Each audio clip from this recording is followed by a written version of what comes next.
carbon monoxide is a silent and deadly danger that kills thousands of people every year all around the world.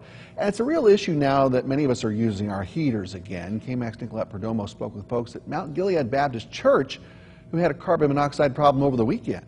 When they got inside and tested the levels, it was 60 parts per million. Mount Gilead congregation had to evacuate after hearing the carbon monoxide alarm going off. This past Sunday was that day. We were getting the meal ready and the detector was going off.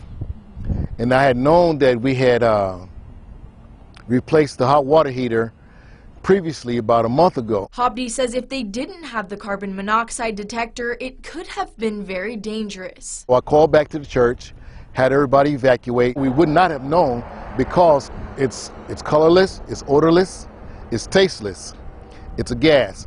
And it came from the hot water heater not being vented properly. There are things you can do at home to make sure your appliances are working properly. As a homeowner, what you can do to help make sure that carbon monoxide is not coming into your house is walk up to the furnace or water heater, and there's that flue pipe that sits on top. It's that silver cylinder that runs up, and make sure that that's connected to your furnace. Hobdy is grateful everyone got out safely. They could have gotten sick, they could have gotten headaches, they could have been vomiting. Nicolette Perdomo, KMAC News.